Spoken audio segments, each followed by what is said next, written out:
Shalom Jemaat IBC, selamat pagi, apa kabar? Semoga kita semua dalam keadaan yang baik dalam pimpinan Tuhan, amin. Dan mari pagi ini sebelum kita memulai hari ini, mari kita akan meminta pimpinan Roh Kudus, belajar akan firman Tuhan yang akan melandasi hari ini. Sebelumnya mari kita berdoa meminta pimpinannya. Tuhan Yesus yang baik, kami bersyukur Tuhan masih memberikan kami kesempatan sekali lagi untuk membuka mata kami, menjalani hari ini dan menerima, merasakan berbagai berkat jasmani rohani yang Tuhan sediakan bagi kami hari ini. Kami mau persiapan hati kami, namun sebelumnya kami rindu firman-Mu melandasi kehidupan kami, agar kami semakin berkenan di hadapan-Mu. Siap kehendak kami dikuasai oleh Roh Kudus-Mu. Terima kasih Tuhan, kami mau berjalan bersama-Mu, pimpin kami. Kami mau mendengar firman-Mu dan jadikan kami pelaku firman-Mu. Haleluya. Bapak Ibu Saudara yang terkasih dalam Tuhan Yesus Kristus, pagi hari ini kita mau belajar tentang menjadi ciptaan yang baru. Seperti apa menjadi ciptaan yang baru? Menjadi ciptaan yang baru dalam konteks kekristenan bisa diartikan sebagai sebuah perubahan karakter. Perubahan karakter ini merupakan perjalanan transformasi yang mendalam dan begitu bermakna dalam kehidupan seorang Kristen. Perubahan ini bukanlah hasil usaha manusia semata, Bapak Ibu Saudara, melainkan karya Roh Kudus yang bekerja dalam hati dan di dalam pikiran kita. Di dalam kitab Efesus 4 ayat yang ke-22 sampai yang ke-24, Rasul Paulus menyatakan bahwa sebagai orang percaya, kita itu dipanggil untuk menanggalkan manusia lama dan mengenakan manusia baru yang diciptakan menurut kehendak Allah dalam kebenaran dan kekudusan yang sejati. Ketika kita menerima Kristus sebagai juru selamat, Bapak, Ibu, Saudara, dan saya akan mengalami yang namanya kelahiran baru.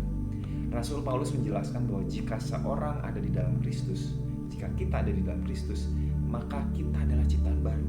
Yang lama sudah berlalu dan sesungguhnya yang baru sudah datang.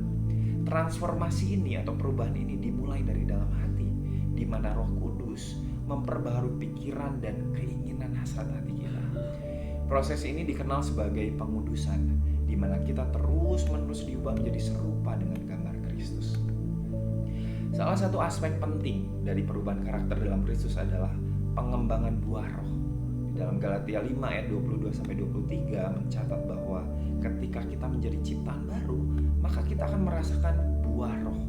Di antaranya kasih, ada sukacita, ada damai sejahtera, semakin sabar, semakin punya murah hati, semakin punya kebaikan, setia, lemah lembut, dan punya penguasaan diri.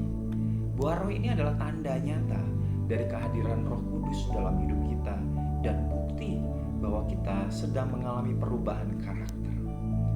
Ketika kita mengizinkan Roh Kudus bekerja dalam hidup kita, buah roh akan semakin nyata terlihat dalam tindakan dan sikap kita sehari-hari.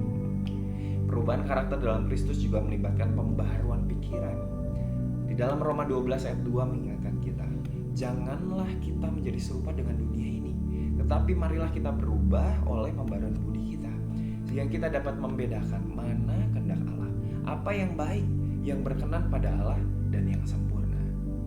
Pembaharuan pikiran berarti kita harus mengisi pikiran kita dengan firman Tuhan, merenungkan kebenarannya, dan tentu saja mengaplikasikannya, melakukannya dalam kehidupan kita sehari-hari.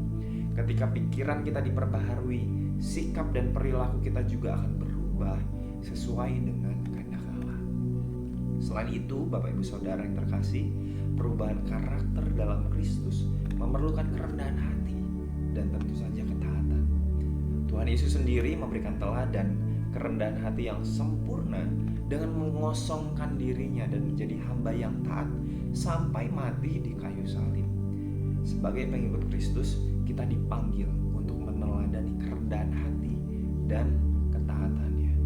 Kita harus bersedia melepaskan keinginan dan ambisi pribadi kita dan menyerahkan diri sepenuhnya kepada kehendak Tuhan. Proses perubahan karakter ini tidak selalu mudah, seringkali melibatkan tantangan serta ujian.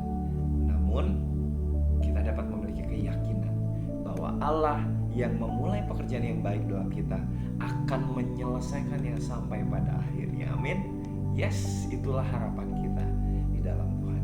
Kita juga didukung oleh komunitas orang percaya yang dapat saling menguatkan, mengingatkan, mendoakan satu sama lain dalam perjalanan iman kita. Sudahkah Anda aktif dalam komunitas Anda, dalam komsel-komsel mungkin atau persekutuan? Silakan aktif ya.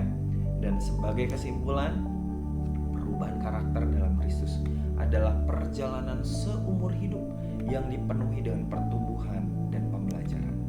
Dengan mengandalkan kekuatan Roh Kudus, merenungkan firman Tuhan, dan meneladani Yesus dalam kerendahan hati dan ketaatan, maka kita akan semakin diubahkan menjadi serupa dengan Kristus. Di dalam proses ini, kita tidak hanya mengalami transformasi atau perubahan pribadi, tetapi juga kita menjadi saksi hidup bagi dunia tentang kuasa dan kasih Allah yang mengubahkan. Amin. Selamat menjalani kehidupan sebagai ciptaan baru. Tuhan Yesus memberkati.